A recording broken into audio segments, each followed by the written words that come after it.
Excelentísimas e ilustrísimas autoridades, señoras y señores, como presidente de Nueva Economía Forum, les doy la bienvenida a un nuevo acto del Forum Europa que organizamos gracias al mecenazgo del Grupo de Energía Fotovoltaica y Medio Ambiente Solaria y del Grupo de Salud Asisa, en nombre de cuyos presidentes, el doctor Francisco Iborra y don Enrique Díaz Tejero, les saludamos a todos ustedes. Este evento se transmite desde el Hotel Mandarín Oriental Ritz de Madrid por YouTube y Twitter. Hoy tenemos el honor de recibir en el Fórum Europa a don Miguel Ángel Revilla, presidente del Gobierno de Cantabria y candidato a su reelección en los comicios del 28 de mayo. Va a presentarle nuestro querido amigo don Antonio Garrigues Walker, presidente de la Fundación Garrigues. Don Antonio, la tribuna es suya.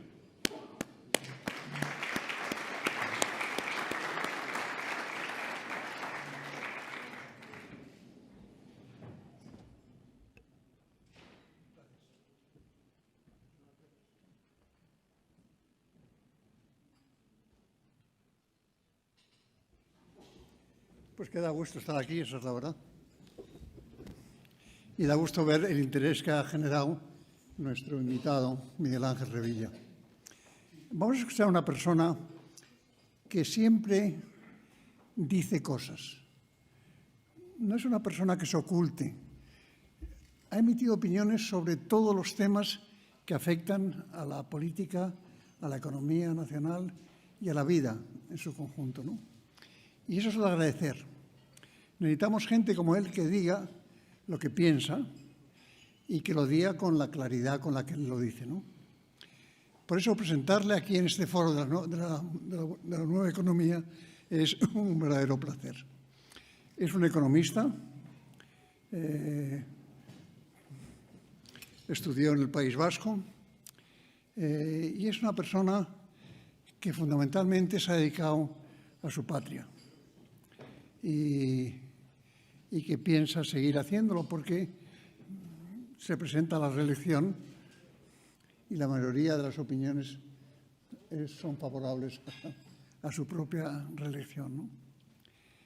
De modo que vamos a hablar con él, vamos a escucharle y vamos a entender qué es lo que está pasando en una comunidad como la cántabra, que es una comunidad especialmente beneficiada por muchas cosas. Tiene prácticamente todos los valores que se pueden tener, tiene muchísimos y profundos atractivos, ¿no? Y ¿qué digo más? Lo que quiera usted, don Antonio, ya sabe. Sírvase. Señor presidente de Cantabria, es un honor tenerla aquí y es un honor escucharle. ¿Ya?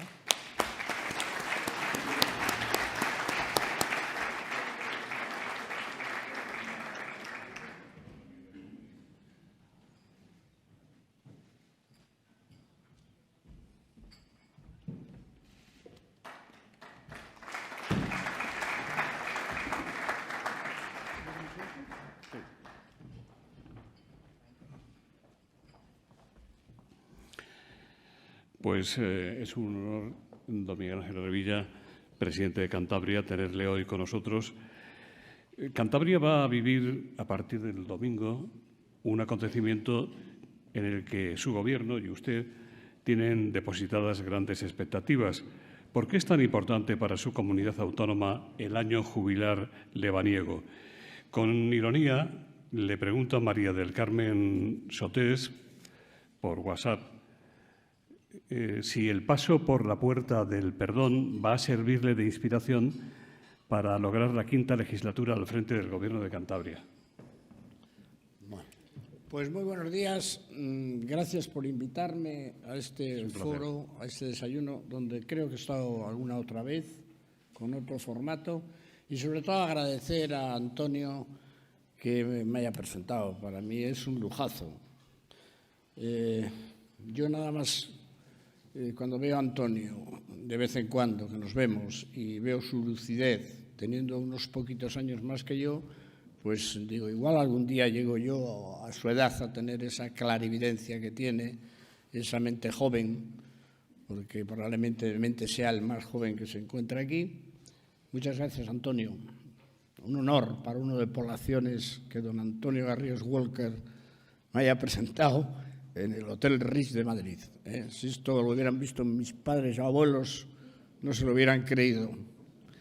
Bueno, vamos a ello. La pregunta es que me la puedo hacer yo mismo, ¿no? Es la pregunta que me gustaría que me hubieran planteado. Vamos a ver, vamos a situar a Cantabria en una historia que es el siglo VIII. El siglo VIII es un siglo de penumbras, es un siglo oscuro, guerras, empiezan a conformarse estados, la religión empieza a marcar la pauta de unos y de otros, y en el año 721 solo hay un poco de España que no está en manos musulmanas, que es de Cangas a Liébana, toda Cantabria, pero Cantabria y desde Cangas de Onís a Liébana. ¿Y qué ocurre allí en ese siglo VIII? Cosas verdaderamente mágicas y sin duda el origen de España, ni más ni menos. Don Pelayo, beato de Liébana, que da el contenido religioso a la Reconquista, que advierte, no es una invasión territorial, es algo más, es una invasión de gentes que vienen con otras ideas, y en ese momento beato es el hombre que marca la ortodoxia cristiana en Europa, un lebaniego de Aniezo.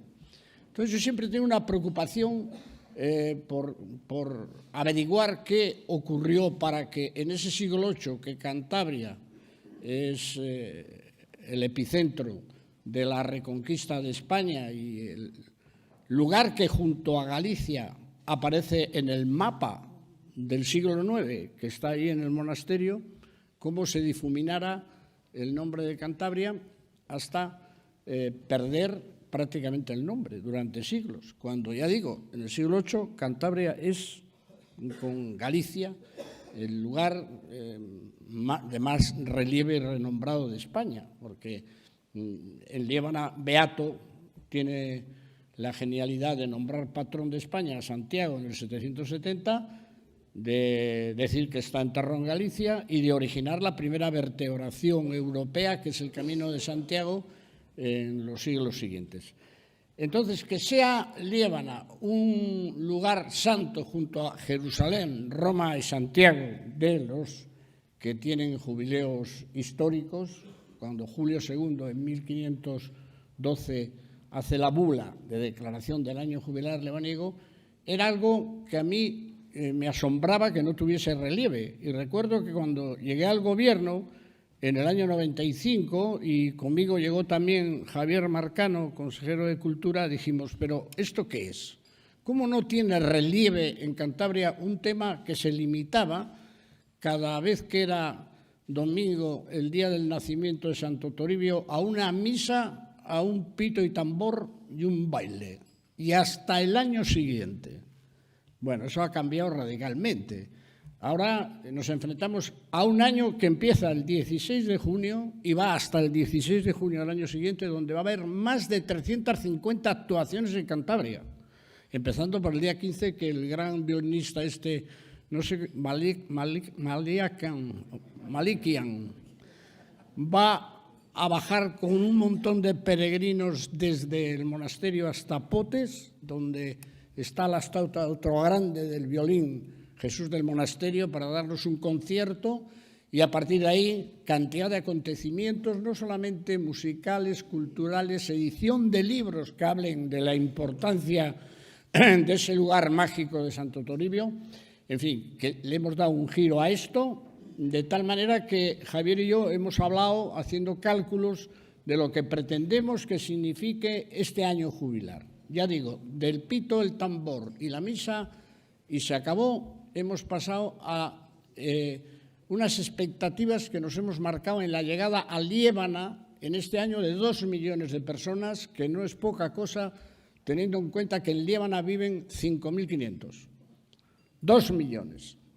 Partimos ya del anterior año jubilar, que tuvo 1.300.000, pero habida cuenta que ahora Cantabria tiene un aeropuerto internacional con 31 destinos, de los cuales 20 son a países de Europa y el resto a territorio español, pues tenemos unas expectativas de que vamos a llegar a esos 2 millones, y también hemos hecho un cálculo económico que puede esto representar en dinero, porque al final también hay que hacer los números, pues de más de 200 millones de impacto económico en Cantabria y la creación de unos 2.200 puestos de trabajo. O sea, que hemos pasado de un año jubilar lebaniego que era anónimo y que muy pocos conocían, es que ahora la gente se está enterando de que allí en Cosgalla nació don Pelayo,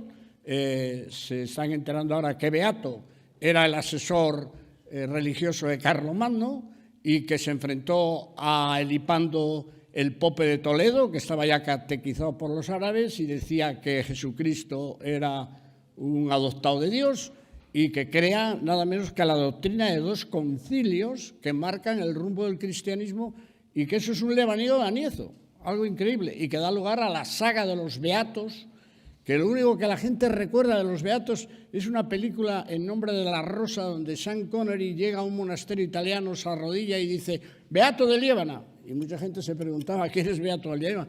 Pues era la joya literaria de aquel momento. No había otro escritor que tuviera tanta influencia como tuvo Beato. Bien, en un territorio pequeño como Cantabria nos hemos encargado, al menos yo lo he intentado, y creo que todo mi equipo, que están aquí casi todos, los de mi partido por lo menos, nos hemos encargado de ponerlo en el mapa. Hoy en el mundo hay que venderse, creo yo. Cualquiera de las empresas que estáis aquí, el objetivo será promocionaros, venderos, que cuente vuestra empresa en el contexto de las demás, ¿no? Yo tenía una papeleta difícil. Cantabria primero no tenía nombre cuando yo accedo a la política, se llama Provincia de Santander. Y yo me empeño en recuperar un nombre que Catón habla de él 196 años antes de Cristo. Fluvium Iberum es Oritures Cantabris, el río Ebro nace en la tierra de los cántabros.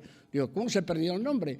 No teníamos nombre. Y yo creo que hemos conseguido, a través de a mí se me critica mucho por estar en los medios y a lo mejor tienen razón, pero yo he tenido siempre un objetivo. Yo tengo que vender una tierra y ponerla en el mapa como una tierra amable, agradable, que reciba a todo el mundo, que no es más que ninguna, pero tampoco menos, y donde nadie debe sentirse extraño en la tierra de Cantabria. Presidente. Y que hoy eso es irreversible, pues yo creo que es un mérito. En suma, que el año jubilar lebaniego va a ser muy importante para Cantabria y invito a todos a que ganen el jubileo, que pasen por allí. El que no sea religioso, que contemple los picos de Europa, aquellos bosques, aquellos ríos, aquella arquitectura de piedra y madera que es Liébana, que es una joya, yo creo que irrepetible en el mundo. Hay que ir a Liébana este año. ¿A quién espera usted en el acto, en el acto de apertura de la Puerta del Perdón el domingo? ¿A quién espera usted de las autoridades nacionales? Feijóo parece ser que le ha dicho que no. No va ninguno. Usted se ha distinguido siempre por sí, va uno, mi hermano. Va un hermano mío que es Barbón, que tenemos, el presidente de Asturias, sí, vamos además de la mano. Porque Asturias y Cantabria, en esa zona de Cangas a Potes, es la historia de este país. Pelayo, que ahí tenemos el debate de si era de Cosgalla o no. Yo mantengo que nació en Cosgalla y además tampoco él se cabrea mucho porque la crónica del 880 de la batalla de Covadonga, que acaba en Subiedes, dice, es lo único que tenemos escrito y más reciente a la batalla de Covadonga. Los supervivientes de la batalla de Covadonga, los sarracenos supervivientes de la batalla de Covadonga, persiguen a Pelayo hasta un monte llamado Subiedes, donde la Providencia descarga sobre ellos, etcétera, y sepulta a las tropas. Un argallo con un piano que hay ahí y que ha estado toda la vida. ¿Y a dónde le lleva Pelayo? A su casa, a 1 kilómetro de su casa. No va hacia Gijón o hacia Oviedo, le trae a la emboscada de Subiedes, donde acaba la batalla de Covadonga. Y acaba la crónica. Y ese día nace el reino de Asturias. Luego Pelayo, como sabéis, casa a su hija con Alfonso I de Cantabria, hijo del duque de Cantabria. La historia es apasionante, presidente Revilla. Usted se ha distinguido siempre por sus continuas reivindicaciones al Estado y por su habilidad en insistir una y otra vez y en conseguir, que es lo importante. Hace unas semanas el ministro Félix Bolaños dijo que la inversión del Estado en Cantabria había crecido un 32% en los últimos 5 años.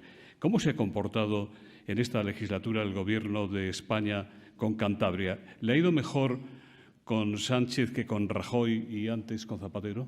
Bueno, pues es una historia bastante curiosa porque, como todo el mundo conoce, Pedro Sánchez, que no es muy dado a perdonar lo que él cree que deben ser lealtades, en la primera investidura, con un programa socialista, con su programa socialista y apoyos de otros grupos, se presentan las elecciones y no tiene más que un voto fuera del PSOE. Un voto que está ahí, que es el de José María Mazón, al cual se le empezó a llamar el diputado 123, porque el PSOE sacó 122 y solo sacó Pedro Sánchez 123. El único partido que votó al PSOE fuimos nosotros. ¿Qué pasó para que luego, unos meses después, el Partido Regionalista ya no votase a Pedro Sánchez? Pues obviamente que lo que presentaba era una cosa completamente distinta. Nosotros votamos un programa PSOE, luego era un programa PSOE, Podemos, apoyos de Esquerra, del otro, el de la moto, reuniones al margen de lo que está previsto en la Constitución de reuniones bilaterales, gobierno, comunidades que existe, la mesa, eso al PRC es tocar su ADN, y le dijo que no. Eso no lo entendió él nunca. Consideraba que teníamos que votar. Digo, no, votamos una cosa cuando era razonable y otra que es completamente distinta. Tú ahora nos vendes un tema absolutamente contrario. Bueno, llamadas, pero no nos mantuvimos firmes y no votamos a Pedro Sánchez, como es lógico, de lo cual además no nos arrepentimos. Yo creo que hicimos lo que teníamos que hacer. Aquello no era el programa que el PSOE había vendido en las elecciones y aquello que nos volvió a presentar luego era una cosa completamente distinta. Bueno, eso tuvo una temporada de falta de comunicación, no nos hablábamos, había mal ambiente y no nos perdonaban el tema de no haberles votado. Pero ocurrió luego en las elecciones que tuvimos la gran suerte de sacar un diputado en Madrid y un senador, que están aquí. Eso para un partido como el nuestro ha sido más importante casi que tener la presidencia del gobierno. Donde se ventilan las cosas es en Madrid. Aquí todo el mundo viene a ordeñar la vaca. No nos engañemos. Unos tienen más ordeñadores, nosotros tenemos nada más que 2, uno en el Senado y uno en el Congreso, pero a veces son imprescindibles. Y les llaman. ¿Y qué hay? ¿Vas a votar? Pues ya sabes a cómo está la vaca. Y esto ha sido providencial para el partido. Ha sido providencial tener un diputado que no solamente tenga un presidente que puede ir a televisión a decir que no me pagan Valdecilla, que no me hacen el AVE, no. Pero hay un diputado que pone la papeleta. Y, hombre, no es que a veces sea imprescindible, pero siempre el partido que gobierna intenta sumar a alguien que no sean los de siempre, el Bildu, el Esquerra, o sea, meter un voto sensato en el puchero, como el de José María Mazón, pues es una cosa muy, muy interesante para ellos. Y tengo que decir que esta legislatura, porque si no sería injusto, ha sido la gran legislatura del pago de los compromisos pendientes. Yo, desde el año 95, que estoy en el gobierno, bien como vicepresidente o como presidente, recuerdo a todos los presidentes llegar a Cantabria, Felipe González, Aznar, Pedro Rajoy. Yo me comprometo a hacer el AVE a Cantabria. Ese es el titular del periódico hegemónico de Cantabria, que podría tener aquí 20 copias. Yo haré el AVE. El AVE se está haciendo ahora, por primera vez, hasta Lar del Rey ya, con una inversión en marcha de 600 millones y la licitación de otro tramo de 900, que es hasta Reynosa, y está en obra también el AVE de Santander a Torrelavega con 140. Es decir, el que ha comenzado el AVE y el que está haciendo el AVE es este gobierno. Eso hay que reconocerlo.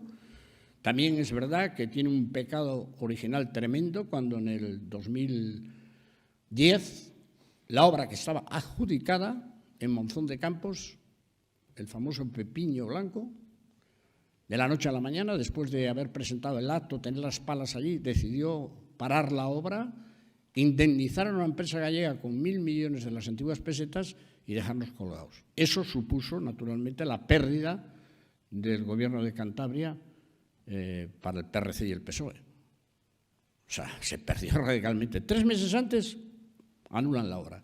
Bueno, ahora tengo que decir que está en marcha. Valdecilla es un hospital nacional que no es solo de Cantabria. Si alguien va a Valdecilla verá que ahí hay gente de toda España haciéndose trasplantes. Es un hospital de referencia. Se cayó y todo el mundo prometió pagar la deuda íntegra. Y también titulares. Yo pagaré Valdecilla, yo pagaré Valdecilla. Todos los presidentes, el que ha pagado Valdecilla es este. 140 millones, el último pago. Lo ha pagado. Y bueno, otros compromisos. Pues el AVE Valdecilla. También tenemos que decir que hay una reivindicación que todo el mundo prometía, que es la llegada a Liébana, que es el lugar donde más atracción turística hay los 12 meses del año, con una carretera donde es un peligro subir, pues se está haciendo una muy buena carretera, que ahora en estos días vamos a tener algún problema porque se corta en tramos durante un rato. No la vamos a cerrar, pues sería terrible, es el único a llegar a Liébana, pero la carretera es complicado hacerla al mismo tiempo que se está circulando. En fin, otra cosa que se olvidaron, los accesos a Valderredible desde la autovía también los han cumplido y nos pagaron 54 millones de un IVA del mes de diciembre del año 2017 que el señor Montoro no abonó a las comunidades autónomas y que nosotros lo reclamamos por vía judicial y también no lo han pagado.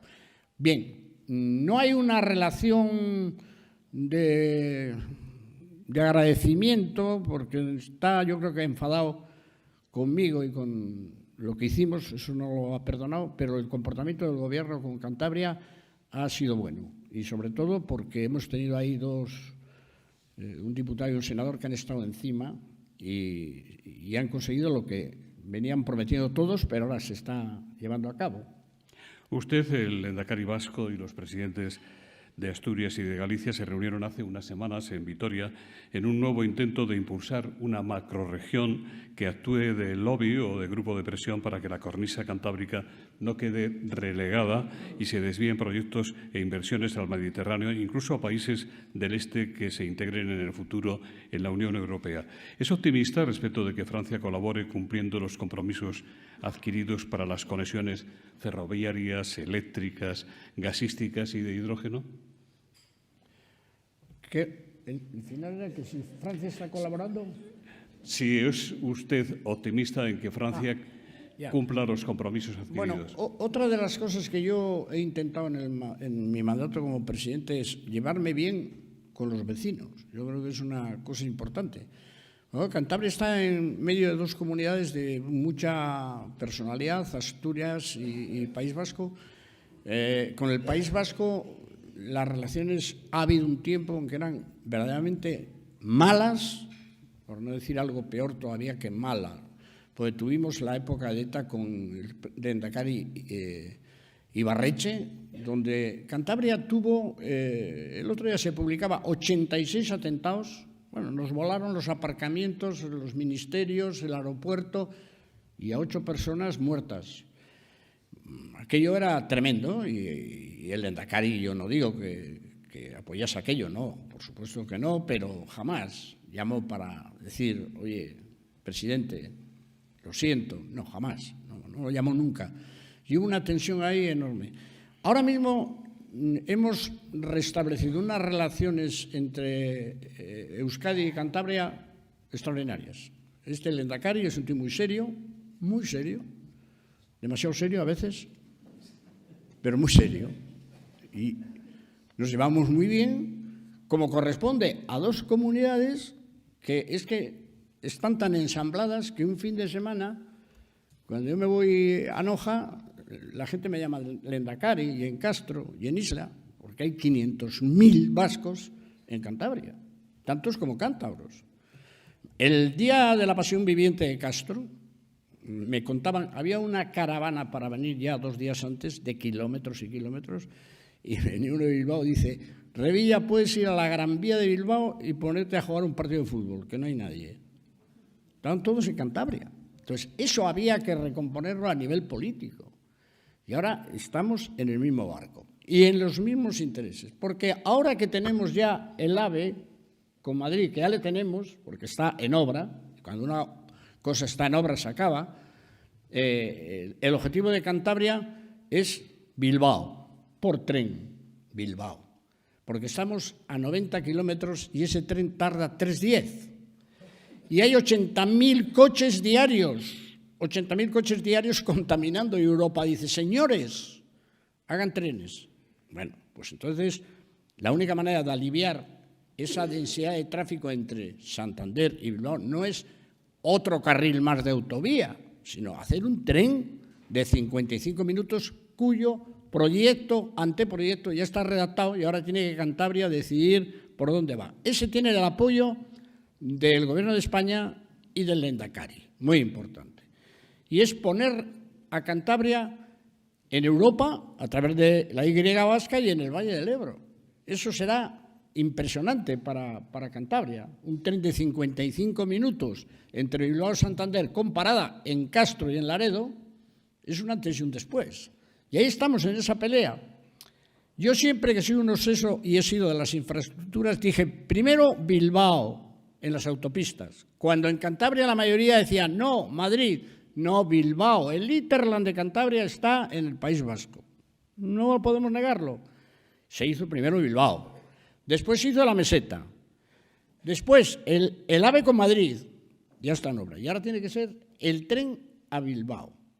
Es incomprensible que entre Santander y Bilbao tengamos ese tren de 3:10, que curiosamente yo hice el primer viaje a Bilbao en ese tren y tardó 3 horas. Ahora tarda 3:10. Y eso era el 61, ¿eh? En el 61 tardaba 10 minutos menos que lo que tarda el tren a Bilbao ahora. Eso no es articular un país. Cuando Europa recomienda trenes, porque no contaminan, y transporte marítimo, pero no tanta carretera y tanto coche.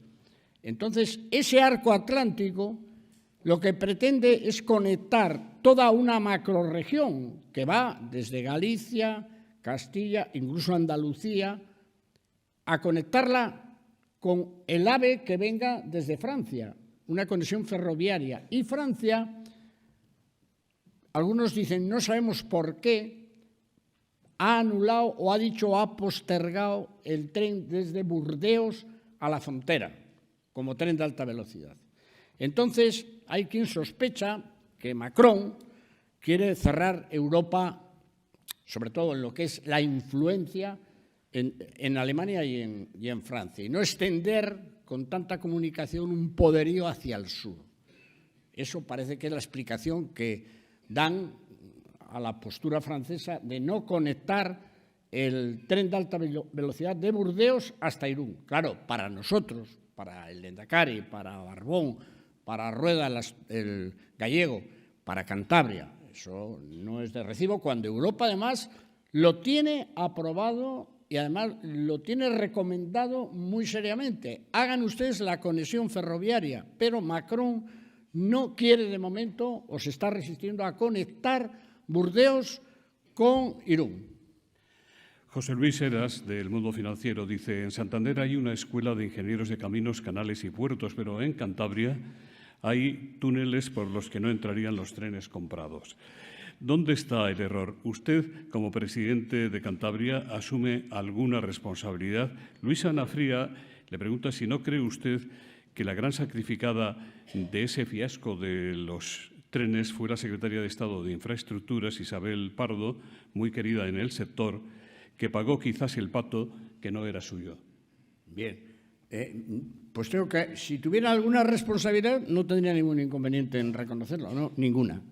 Nosotros no tenemos ninguna responsabilidad Cantabria en el tema de ADIC, en el tema de las cercanías, en el tema de los ferrocarriles. Es una competencia del Gobierno central y todos estábamos en el convencimiento de que esos trenes se estaban haciendo. Todos. Pero lo grave es no que el proyecto no encajase los trenes en los puentes, en los túneles. La gravedad es que lo sabían en el Ministerio desde hace 2 años y cuando preguntabas en el Parlamento ¿cómo va lo de los trenes? Bueno, hay algún problema, pero va bien. Y hacía 2 años que sabían que era imposible y que no va a haber trenes. Comprenderán que cuando a mí me comunican eso, vamos, pego un salto y digo, aquí tienen que rodar cabezas. Pero ¿cómo es posible que un gobierno oculte a otro gobierno, no, a 2 gobiernos, al asturiano y al cántabro, que esos trenes no se están haciendo? Porque claro, todos hemos tenido en la responsabilidad de la obra pública un proyecto que ha quedado desierto, un proyecto que tenía dificultades en la redacción, pero rápidamente se subsana, se vuelve a sacar a concurso. No, aquí estaban callados a ver si no nos dábamos cuenta. Claro, no nos dábamos cuenta porque todavía faltaban 8 meses para entregar los trenes. El problema es que no los habían empezado y no lo dijeron. Claro, ¿qué menos que cabezas? Que yo no puse nombres. Yo no puse nombres a las cabezas. Yo dije que tenían que rodar cabezas porque se entiende que en un país de la Unión Europea unos ingenieros como los que tenemos en España, que son de los mejores, que tenemos empresas de construcciones que hacen puentes, túneles por todo el mundo, ¿quién ha cometido el error de hacer un diseño de un tren que no entra en el túnel? O sea, yo cuando lo leí me pensé que era una inocentada, pero no era el 28 de diciembre. Digo, ¿cómo en un país de la Unión Europea puede haber ocurrido eso? Pues alguien tiene que pagar el pato. Y decidieron cesar a estas 2 personas. Pero la parte importante es que nos garantizaran que eso se va a hacer. Y ahora mismo ahí ha habido un buen comportamiento después de asumir el error y de que ya no tiene arreglo, que 2 años no hay que nos los quite de demora. Lo que se ha afirmado es que se van a empezar a construir los trenes por una empresa importante vasca, CAF, en el mes de diciembre y que empezarán las primeras unidades a entregarse ya en 2 años, con el compromiso de entregarlos incluso antes de los 2 años, las primeras unidades a Asturias y a Cantabria. Y para ello, para que no nos tomen el pelo, se ha nombrado el otro día un comisario por parte de ADIC que solamente se va a ocupar del seguimiento de lo que hemos firmado. Es decir, de que en diciembre se empiezan a hacer y que nos los van a entregar en el plazo convenido. Y ya sí espero que los trenes encajen en los túneles. Lo más breve posible, que es difícil. ¿Cómo valora usted la situación económica de Cantabria? ¿Cuál es su diagnóstico de la economía actualmente y su pronóstico sobre el futuro a corto y medio plazo? Yo creo que Cantabria tiene por delante lo mejor por llegar.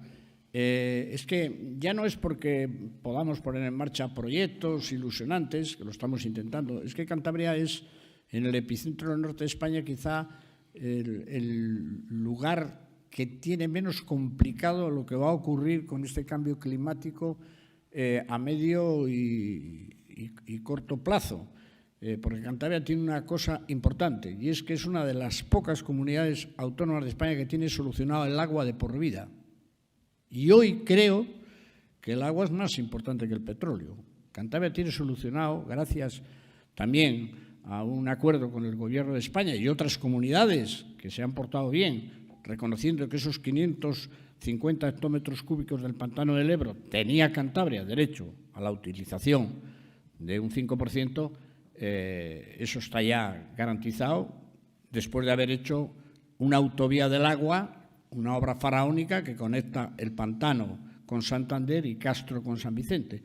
Cantabria va a tener agua, no es poca cosa. Cantabria tiene prácticamente todo. todo, porque tenemos 4 millones de metros cuadrados de playa, el mismo número de sobaos que hacemos al día, 4 millones. Y luego tiene que alguien que pueda estar bañándose, y ha habido gente que lo ha hecho en Suances, pueda estar a 2.400 metros en 1 hora y cuarto. O ir a esquiar a Brañavieja desde Suances, bañándose, que lo han hecho algunos, en 40 minutos en Brañavieja. Y luego tenemos una cultura, una historia. Y yo creo que tenemos una cosa muy buena, y es que, por lo menos me lo dicen a mí los que van allí, que esta Semana Santa ha sido terrible lo que ha aparecido por Cantabria, que somos gente acogedora, que recibimos a todo el mundo sin preguntar qué piensan, que les consideramos como de casa. Y luego tiene otra cosa que es importante hoy también, la gastronomía. Creo que en Cantabria es donde mejor se come de España. Habrá vascos aquí, claro. Cuando digo que es donde mejor se come de España, digo de media, ¿eh? Ya sabemos que hay varios restaurantes en Euskadi de 3 estrellas, también nosotros tenemos 1, y de 2. Pero en Cantabria, en cualquier lugar que pares, comes. Sería un delito no comer bien donde tenemos los pescados, los mariscos, tantas vacas como personas. Si no hay buena carne, buen pescado, buenos tomates en una tierra, pues hace que la región sea muy atractiva. Pero hay que darle cosas. ¿Qué cosas se le han dado a Cantabria importantes? Un aeropuerto. En el año 2003, estoy yo de presidente de Cantabria y teníamos un vuelo de Aviaco por la mañana y otro por la tarde. Y venía una chica a servir café media hora antes para los viajeros y luego se marchaba hasta la tarde. Y allí no había ninguna oficina de nada, de alquiler de nada. Y había 170.000 pasajeros. Y yo me fui a ver a Álvarez Cascos. Digo, quiero una ampliación del aparcamiento de este aeropuerto. Vamos a poner en marcha una operación de captación de líneas aéreas. Ni un euro. Vosotros ya tenéis un aeropuerto internacional en Bilbao, que está a 45 minutos, de los más importantes de Europa, a Bilbao. Contestación. Javier también, en aquel momento, contactamos con Ryanair, con un tal O'Leary, que todavía anda por ahí. Algún día contaré cómo fijó sede en Santander esta compañía. Y cogemos y empezamos a promocionar el aeropuerto. Y cuando hace 3 años, será la mayor satisfacción que me he llevado en mi vida, estoy un día que venía a Madrid y veo la cola del avión a Londres y veo a Cascos en la cola. Digo, Paco, ¿pero qué haces aquí que no estás en Bilbao? Aquel aeropuerto va a cerrar este año, Javier, me aventuro a dar cifra, 1.300.000 pasajeros, batiendo ya el récord de todos los tiempos. Con vuelos a Bucarest, a Londres, a Manchester, a Bratislava, a Milán, a París, más pasajeros creo que a Zaragoza. Y decían que no hacía falta un aeropuerto. Pilar fundamental. Otro pilar fundamental que estamos transformando radicalmente, el puerto. El puerto, me acuerdo yo de ir a Bilbao con los 4 millones de toneladas. Y ahí llevaba años y años, 4 millones de toneladas, 5, 4, 5. Vamos el año que viene a 9 ya. A 9 millones de toneladas, una inversión de 150 millones de euros. Y en este momento hemos inaugurado 2 cosas. Una nueva terminal de ferries, puerto con mayor número de ferries del norte de España, más una terminal de contenedores que va a suponer un movimiento de 1 millón de toneladas adicionales a las de ahora que ha puesto la empresa de Vicente Boluda. Pero los 2 proyectos que van a cambiar la ciudad son los que están ahora relacionados con la cultura, en obra, ¿eh? En la Bahía de Santander, en 20 minutos, se podrán dentro de 4 años visitar 4 museos.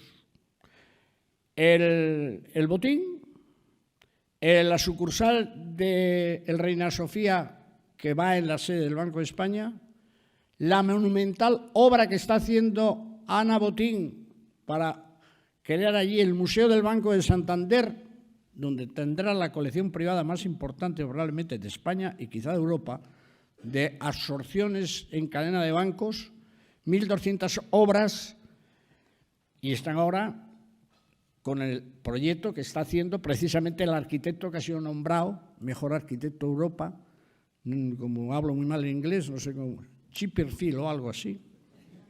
¿Digo bien? Bien. Bueno, pues eso está a un año de inaugurarse y va a ser una obra monumental. Estamos hablando de 100 millones de euros, pero el del gobierno, el MUPAC, que está en obra y va a tener la gente ahora muchos inconvenientes en la zona de Castelar, los dos mejores solares, va a ser el Museo de Prehistoria de Cantabria. Nadie en el mundo, digo, nadie en el mundo tiene la colección prehistórica que tiene Cantabria. Nadie. ¿Por qué? Porque aquí han vivido desde hace 50.000 años y todo eso lo tenemos por ahí. Y eso va a estar en 6.800 metros en Castelar. Desde lo de 2.000 años con las estelas, 2.000 antes de Cristo, hasta cosas de 40.000 años, por etapas. Yo me imagino, dentro de 4 años, que tiemble el Guggenheim, porque el Guggenheim está muy bien, pero es que lo que ofrece Santander dentro de 4 años es que tú llegas a la ciudad y ves el Botín, y a los 10 minutos tienes el Reina Sofía, y otros 10 tienes el Banco Santander, y otros 10 tienes el MUPA, y con un escenario natural, que no es la Ría de Bilbao, es la Bahía de Santander, que es otro monumento, del que Plinio en el año 29 a.C. dijo: entro en la bahía más bella del mundo y a la izquierda un monte todo lleno de hierro. Bien sabían que Cabárceno tenía hierro. Esa bahía ya es la mitad de la que vio Plinio, porque es el puerto. Pero esa ciudad de 4 museos, eso va a ser un pelotazo. Pero alguien dirá, ¿y de la industria? Pues la industria hemos conseguido ya adjudicar, esta semana se adjudica la obra, ya hemos pagado las expropiaciones, un polígono entre Santander y Torrelavega, por donde parará un tren, el tren AVE a Madrid, con una intermodal de 1 kilómetro a 10 minutos del puerto de Santander, con una inversión de 120 millones, obra que se adjudica la semana que viene. La Pasiega, 2 millones de metros cuadrados. Si alguien, que yo lo he hecho, va en un helicóptero y ve lo que era una llana, que en su día fue la mayor o mejor zona de producción de leche, pero ya no hay vacas. Y hemos hecho una transformación de suelo rústico a industrial que nos ha llevado más de 4 años el poder llegar a adjudicar la obra. Pero vamos a tener un polígono que no paran de llamar para ver cuándo está acabado, porque tener un polígono a 10 minutos de un puerto y a 10 minutos de un aeropuerto, creo que hay pocos lugares en España que lo puedan ofrecer. O sea, Cantabria tiene un inmenso futuro, pero ya no solamente en el turismo, en el tema cultural, en que podemos ofrecer cosas, porque el que llega a Cantabria se piensa, bueno, pues con Liébana o con el Sardinero, no, pero los valles pasiegos son un monumento en sí. Los 10 patrimonios de la humanidad que tiene Cantabria, que es el terreno del mundo con más patrimonios de la humanidad por metro cuadrado, es Cantabria. Que puede ir al Soplao, que puede ir a Altamira, al Pendo, Montecastillo, donde están ahora los americanos trabajando allí porque han descubierto que el Neandertal pintaba y que la primera pintura Neandertal está en Montecastillo, lo cual va a ser tremendo. Es usted un historiador para presumir, no, bueno, pero también un magnífico... Una vez que vengo, pero voy a contarlo. Pero también un magnífico analista de la actualidad. Y esto tienta a que le hagan preguntas. ¿Qué le parece que el Gobierno presione a los accionistas de Ferrovial para abortar su mudanza a Países Bajos? ¿Quién cree que usted que va a ganar ese pulso? ¿Qué habría hecho usted si Ferrovial tuviera el domicilio fiscal en Cantabria? Bueno, pues llevar al presidente todas las mañanas el café, unas anchoas, pelotearle de manera casi hasta escandalosa, llevarle, no sé, a ver poblaciones, en fin, un peloteo. Ya sé por dónde van los tiros, que igual no le han mimado a este hombre. ¿Quién va a ganar el pulso? Si es que hay pulso, ¿quién lo va a ganar? No, yo creo que estamos en una sociedad democrática, libertad de mercado. Hombre, apelar a los... que yo lo haría, digo, hombre, usted se ha hecho grande en España, no nos deje, ahora ya puede vivir sin nosotros, sea un poco solidario, sea un poco patriota, todo eso, pero al final estamos en una libertad de mercado donde no creo que haya posibilidades de que a una empresa se le pueda impedir el domiciliarse donde quiera. No sé las razones de fondo de esta historia, habría que conocerlas, qué es lo que ha pasado para que un monstruo de este tamaño decida irse de España, de personas además históricamente vinculadas a familias de toda la vida de España. No conozco. No puedo hacer un juicio, tiene que haber razones, claro, pero yo no las conozco todavía. Ante la anunciada visita de don Juan Carlos a San Senso, usted ha insistido en que el rey honorífico debe pedir perdón y repatriar la cantidad de dinero que tiene fuera para reconciliarse con los españoles. Ayer el periódico Cántabro Alerta subrayaba que usted reclamaba a don Juan Carlos que pidiera perdón a los españoles, pero que usted no lo ha pedido todavía a los cántabros por el caso de corrupción en el gobierno que usted preside. ¿Son comparables ambas cosas? ¿Va a pedir usted perdón? Pero ¿cómo voy a pedir perdón por lo que ha robado un señor funcionario en connivencia con 3 empresas? ¿Qué perdón puedo pedir yo? Yo pediría perdón si hubiera sido yo el que me llevaba el dinero, pero ¿quién está ajeno a que en una administración donde trabajan 25.000 personas, una persona que en teoría está para controlarnos a nosotros? El funcionario es quien tiene la obligación de controlar a los políticos. Yo no tengo firma. Y si los consejeros tienen firma, han de llevar primero la firma de un funcionario, que por eso es funcionario, no se le puede despedir, tiene la plaza en propiedad, ha hecho unas oposiciones y es el que certifica si una cosa es correcta o no. Si no haces lo que el funcionario ha firmado, cometes una prevaricación. No, en ese periódico sabemos lo que dice todos los días, la relevancia es mínima allí, pero no.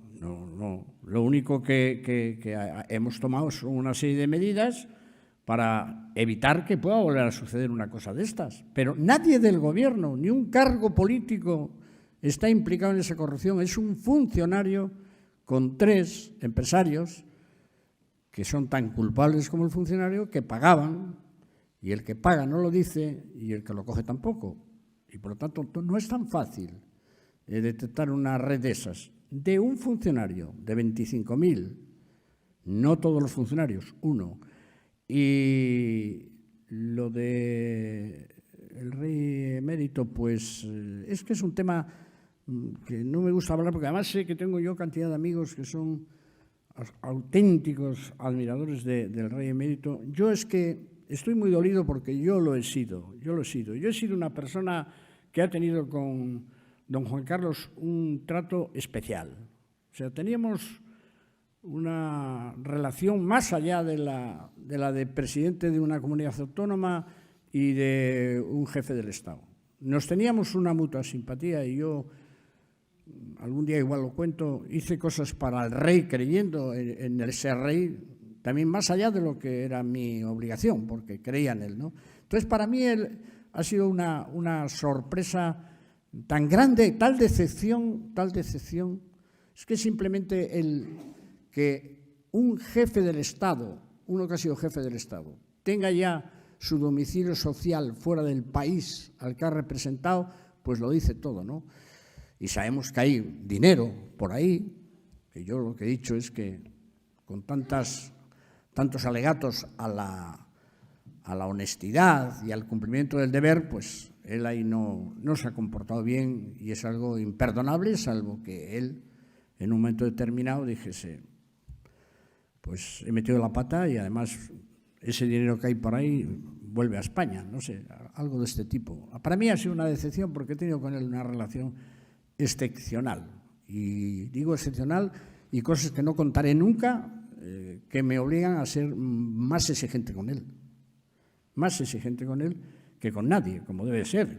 Hay que ser más exigentes con los que tienen responsabilidades públicas que con los que tienen responsabilidades privadas. La responsabilidad privada limita a lo privado, lo público nos afecta a todos. Y no ha sido un buen ejemplo, pero ahora mismo, afortunadamente, la monarquía tiene a un Felipe VI extraordinario. Creo que tenemos un rey extraordinario y, desde luego, sin ninguno de los defectos o habilidades de su padre. También le conozco, también he tenido largas conversaciones con él y creo que estamos en buenas manos. Y eso es una garantía de supervivencia de la monarquía, que no, en otro caso, si no hubiéramos tenido un rey como este, hubiera tenido problemas. Desde Solaria le preguntan cuál es su opinión. ¿Perdón? Desde Solaria. Sí. La compañía Solaria.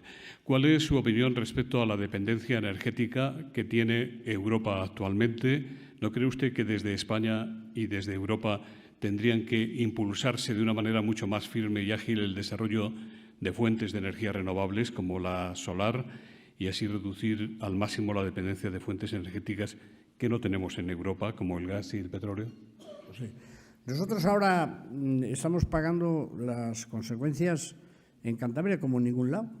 Nosotros en el crecimiento económico de este año hemos estado 1,5 puntos por debajo y el arrastre a esa caída con relación a los años anteriores, que hemos crecido más y cuando España ha decrecido, hemos decrecido menos, es la dependencia energética, el coste energético y el tener probablemente la región en porcentaje de la población con mayor industrias electrointensivas, que son todos grandes altos hornos, grandes trenes de laminación, que tienen un coste brutal y que algunas de ellas están funcionando a medio gas y otras incluso cerradas.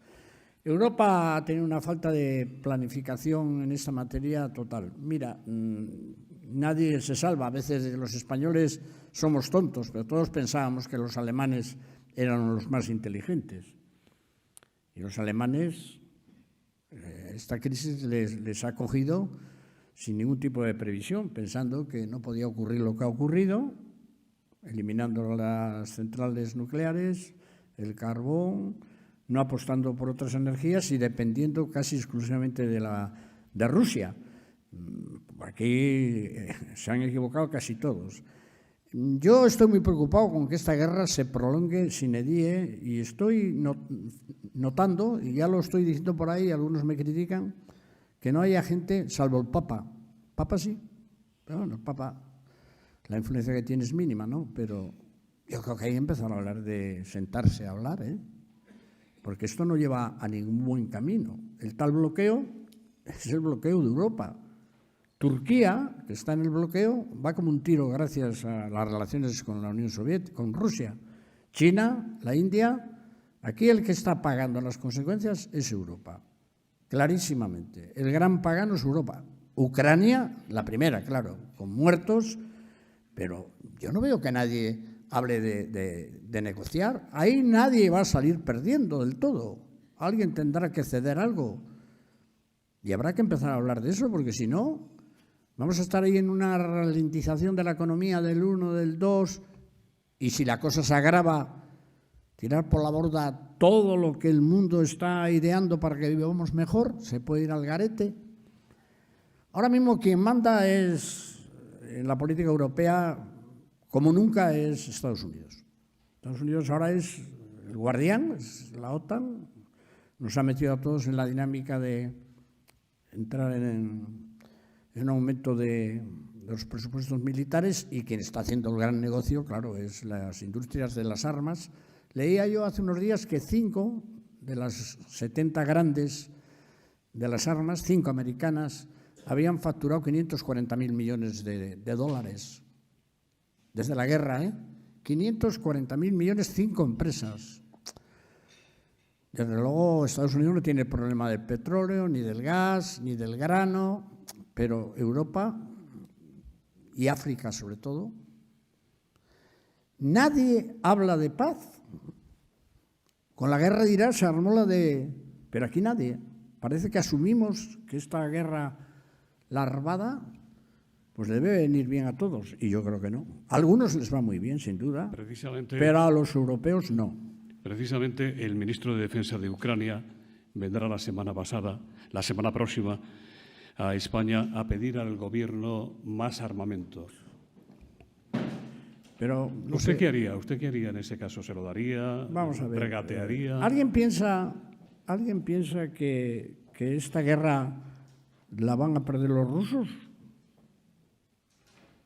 Pero alguien puede tener un país inmensamente rico, grande, donde han fracasado todos, que no se va a ir ahí este señor y que tampoco va a haber una revolución dentro de Rusia como habían anunciado.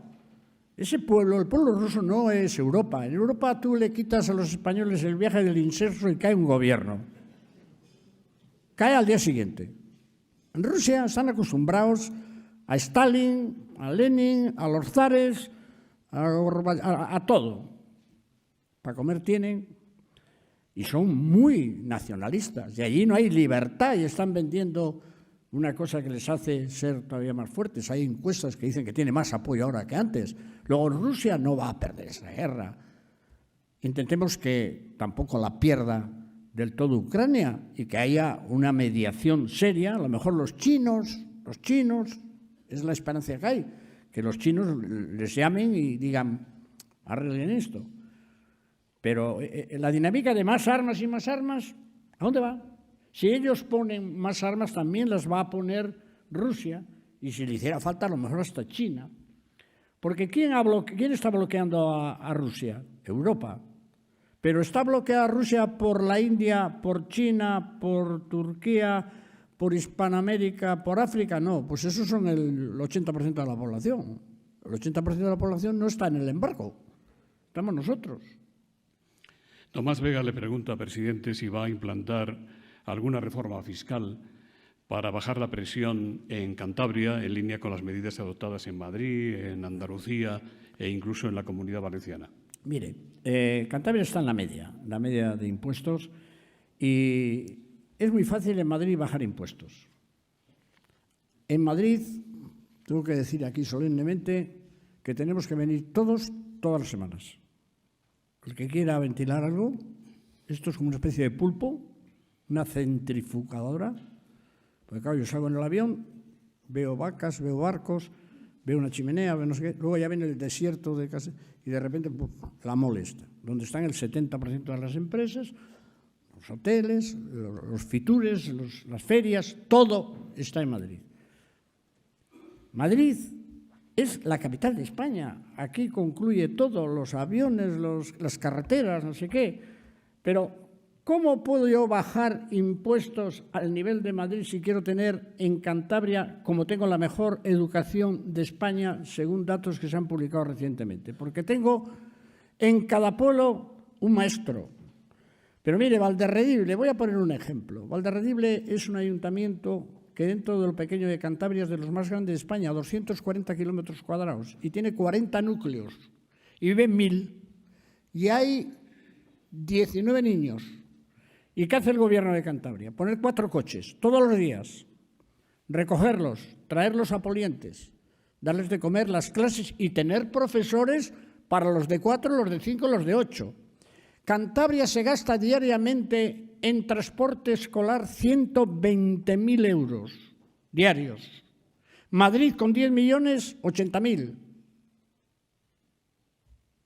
Y si digo hacer carreteras, y si digo mantener consultorios médicos, es que en Cantabria no hay un kilómetro donde no viva alguien. Y a todos hay que hacerles si se les ha hecho una carretera, a todos. Y todos tienen cerca un médico, y todos tienen cerca un maestro. Y ahora todos tienen la banda ancha de Internet, hasta la última casa de Cantabria.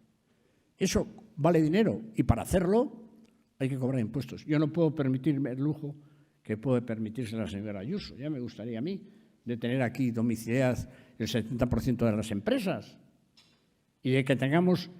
Hay un dato, porque lo pregunté hace poco. Oye, ¿qué es un termómetro? Aquí hay empresarios de Cantabria. ¿Cuántas veces vienen al mes a Madrid? O yo, que tengo en gastos de representación 22.000 euros en mi presupuesto y ya hemos gastado 17. Y he preguntado, ¿dónde? Los 17 en Madrid. Los 17 en Madrid.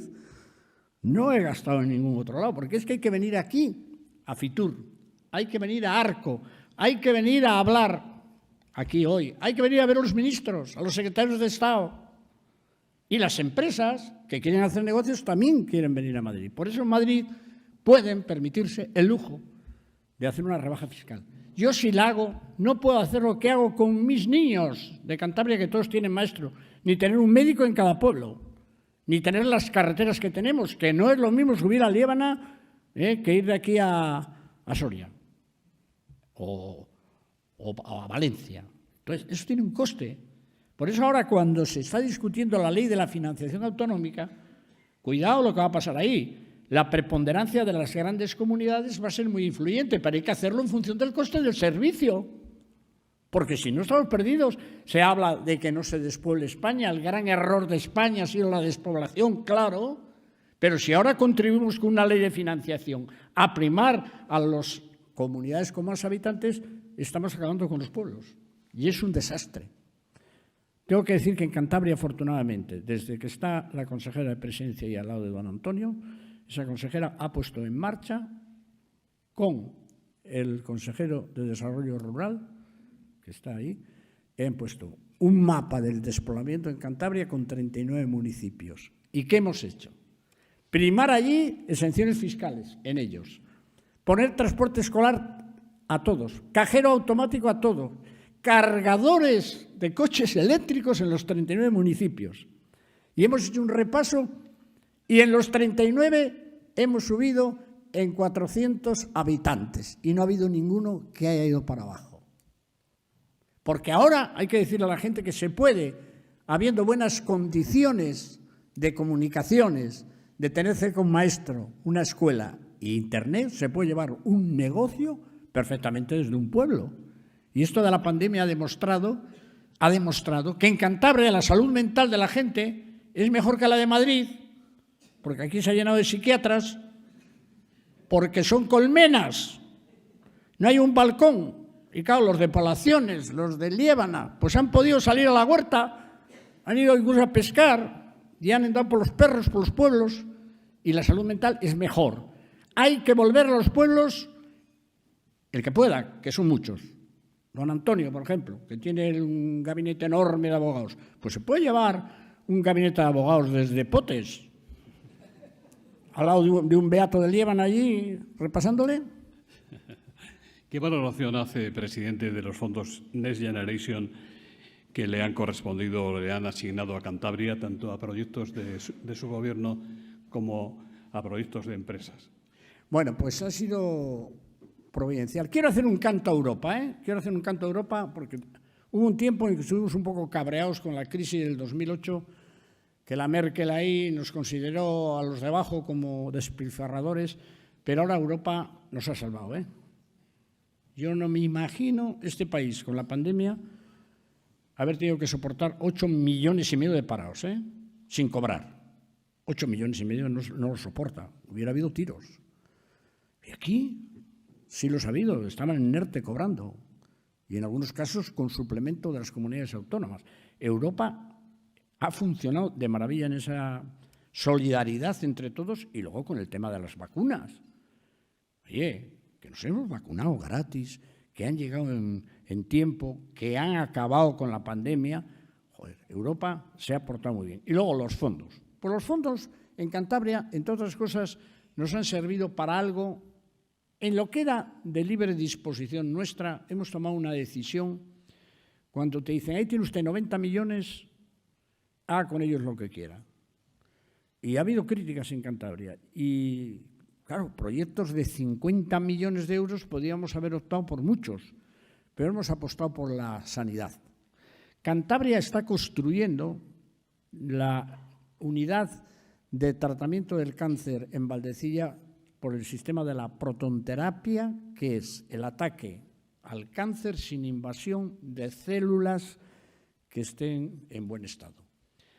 Dentro de un año será el único hospital público de España que tenga la protonterapia. Eso supondrá que se operarán allí unas 600 personas al año en Valdecilla.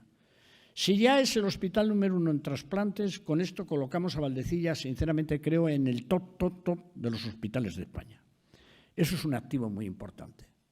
Y tenemos una universidad, que no he hablado de ella, que está en el ranking de las universidades que más invierte en tecnología y en el ranking de doctorados en investigación y desarrollo. O sea, una gran universidad. Por eso, claro, yo tengo que pensar que Cantabria va a ir muy bien, porque hay bases para pensarlo. Si yo en el horizonte de 4 años veo ese circuito de museos, veo un AVE que me lleva a Madrid, veo un puerto que va a tener 10 millones de toneladas de tráfico, un aeropuerto que va a ser de 1,5 millones,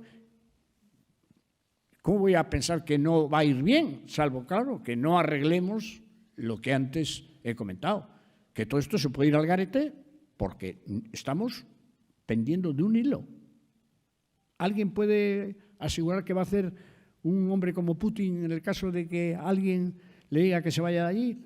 Alguien en una mente, que esos ojos que yo miro así a través de la televisión, digo, ahí hay una mente muy fanática. Y este tío no se va a ir de ahí. Entonces, claro, todos estamos con la ilusión de que el mundo va a seguir adelante y va a ir bien. Pero tampoco podemos asegurar nada, porque hay una condición no controlada, con mayúsculas, que es una posible guerra mayor de la que hay ahora. Y entonces ya todo lo que se hable aquí no vale para nada.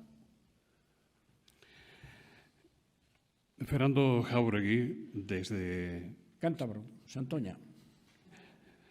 Dice que siente no poder estar aquí, pero que está en Santander presentando un informe sobre los medios cántabros y dice que aquí, allí, todo el mundo dice cuál va a ser el programa de Revilla tras tantos años gobernando y me hablan, dice Fernando, de la limitación de mandatos. Usted ya irá por 5. Vamos a ver, yo esto de la limitación de mandatos, bueno, pues si hay alguien que hay una mayoría que lo impone, pues acatarlo, ¿no? Pero comprenderéis que en mi caso yo no lo puedo apoyar, ¿no? Yo no lo puedo apoyar, ni don Antonio Garrigues tampoco. Tampoco lo va a apoyar porque estamos, yo creo que con cierta lucidez, físicamente. Pues, hombre, ahí está el presidente de la mayor potencia del mundo, al que veo un poquitín trabado, ¿eh? Pues dice que luego yo, en 1 kilómetro, le saco medio kilómetro, sí. No para usted de publicar libros, es un gran coleccionista de bestsellers que se suma a su perfil de comunicador con récords de audiencia en programas como El hormiguero de Pablo Motos en Antena 3. ¿Cuál es el libro que le queda por escribir? También le preguntan de dónde saca el tiempo. Y ya por preguntar, le voy a preguntar yo cómo se encuentra su esposa, doña Aurora. Dele usted recuerdos de mi parte.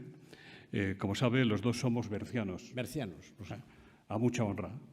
Ella a tope. Berciana. Pues hablemos de sus libros. Dime. Bueno, el libro que me queda por escribir, el que no voy a escribir nunca, sería contar cosas que no se deben de contar. Y ya cuento bastantes, ¿eh? Hasta he contado demasiadas, pero hay algunas que no podría contar nunca. Qué pena. No las podría contar.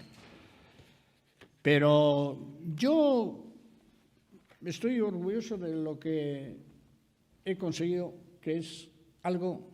Es que hay que situarse en una persona que en el año 1975 es director de un banco y profesor de la universidad y tiene un barcuco de pesca y es socio del Club Marítimo de Santander y tiene un Peugeot 505 y un chalet comprado ya.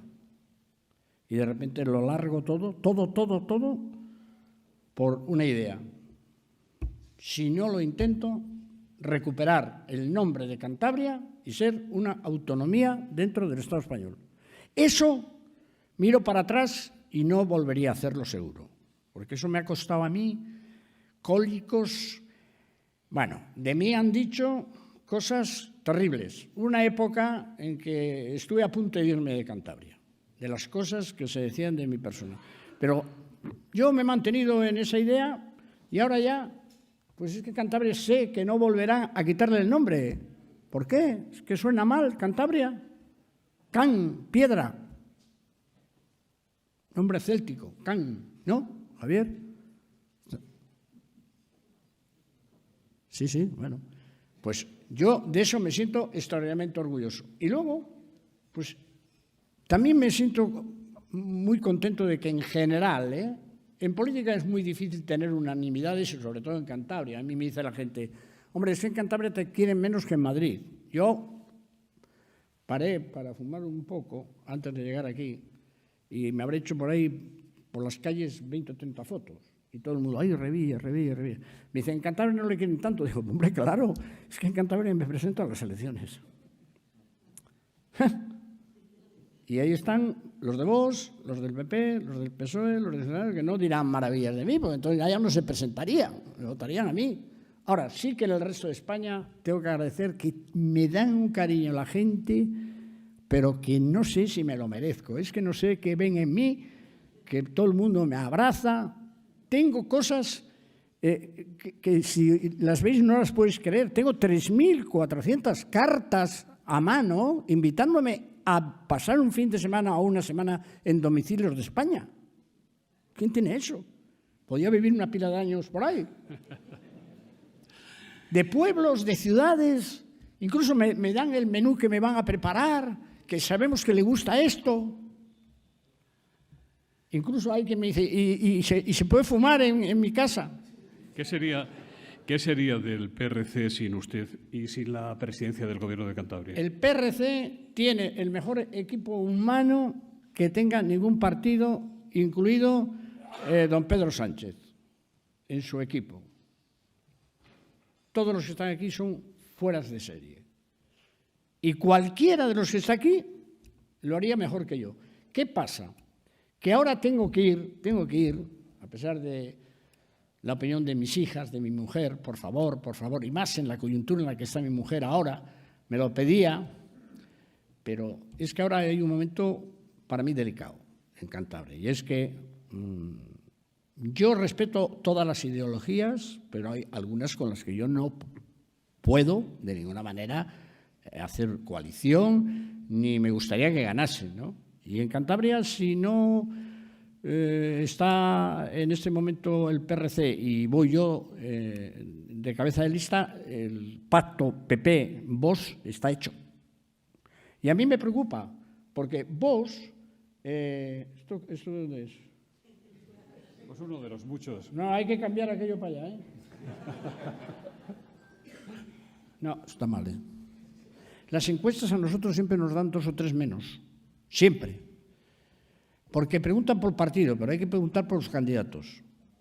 Hay que preguntar por el gallo, por la gallina, el que vaya. Entonces, yo creo que si yo no me presentase ahora, sí que habría un pacto PP-PSOE. Vox-PP. Vox niega la autonomía de Cantabria. Es contrario a las autonomías, que ha traído la mejor época para nuestra región. Pero ¿cómo vamos a estar con alguien que niega la autonomía, incluso el nombre de Cantabria? Dicen que no, que es la montaña. Pero por Dios, ese partido, aparte de otras cosas en las que no por nuestro carácter progresista, oye, hay cosas que serían una marcha atrás que no. Pero vamos, yo creo que vamos a seguir gobernando 4 años. Y claro, es que me gustaría el inaugurar el AVE a Madrid, ir yo en el tren ese, porque es media vida luchando por ese tren, media vida. Vinimos a Monzón ahí, nos humillaron con un buey matado para comerle con pepino blanco y quitó las máquinas por la mañana. Monzón se ha convertido como en el refugio de los regionalistas. Vamos a ir todos los años a recordar esa tropelía. Ahora ya hemos ido, pero a celebrar que están las palas trabajando. Pues me gustaría ir en ese tren a Madrid. Y me gustaría, claro, inaugurar el Museo de Prehistoria, la Pasiega, todo eso, y la protonterapia de Valdecilla, porque hemos luchado por ello. Y luego ya, a ver, si estoy tan bien como don Antonio Garrigues, que es una ilusión verle, porque yo cuando le veo digo, bueno, pues si él tiene 8 años más que yo, igual yo llego a estar tan bien como él dentro de 8. E incluso hasta me reengancho otra vez. Una broma, ¿eh? Presidente, como es usual en nuestras tribunas, le voy a dar un último turno para los mensajes finales, si puede ser breve. Pero antes, permítame que le ofrezca el micrófono para que intervenga en nombre de las entidades que con su mecenazgo hacen posible este Fórum Europa. Doña Carmen Fernández Mato, delegada de Asisa en Cantabria. El otro mecenas, Solaria, está representado hoy por su presidente, don Enrique Díaz Tejero. Muchas gracias, José Luis. Quiero dar las gracias en nombre de los patrocinadores a don Antonio Garrigues por la presentación que nos ha hecho del invitado de hoy, al presidente, don Miguel Ángel Revilla, mi sincero agradecimiento por estar aquí, por compartir su visión con nosotros sobre Cantabria y acercarnos un poco más a esa maravillosa comunidad autónoma que yo he tenido el privilegio de disfrutar gracias a mi trabajo. Por último, dar las gracias también a los participantes que han enriquecido con sus preguntas el debate y a todos ustedes por habernos acompañado esta mañana primaveral en este foro de Nueva Economía. Muchas gracias y muy buenos días.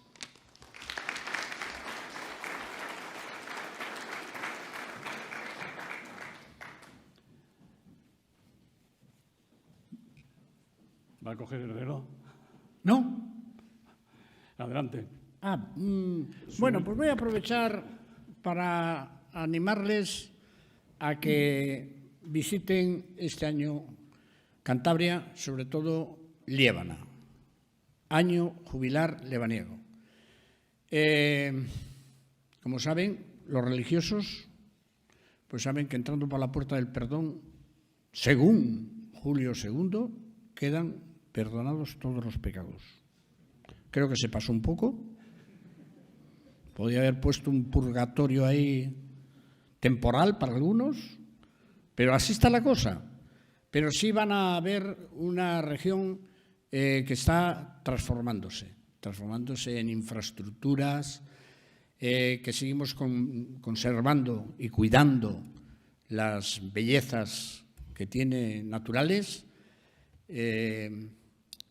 que van a comer de maravilla y que hubo un tiempo en que me decían, es que los de Cantabria son como muy austeros en las relaciones con la gente, como muy estirados. Y a mí me dicen todo lo contrario. Los que van ahora por allí me dicen, joder, la gente que bien nos atiende, qué cosas nos orientan, nos explican, la gente encantada. Entonces, pues invitar a todos a que vayan este año a Cantabria. Sí, les recomiendo, no vayan en verano, no vayan porque no se cabe. Julio y agosto no se debe de ir a Cantabria, lo digo así de claro. Hay que ir ahora, hay que ir en mayo, hay que ir en un septiembre maravilloso y octubre, porque ahora ya no hay 4 estaciones. El mes bueno es septiembre, octubre, junio. Pero julio y agosto, primero, no se cabe, es más caro, más incómodo. Pero ahora que hay mucha gente ya que está jubilada y que vayan en el mes de septiembre, octubre y en junio y en mayo, no vayan en verano. Y nada, que les recibimos allí con los brazos abiertos y que vamos a ver qué pasa en las elecciones. Pues si ganamos, aguantaremos ahí 4 años y tenemos salud. Yo ahora me encuentro bien. Me preguntabas por Aurora, ha pasado la quimio y ahora tendrá que hacer una revisión, pero con un talante y una fuerza increíble, dándome.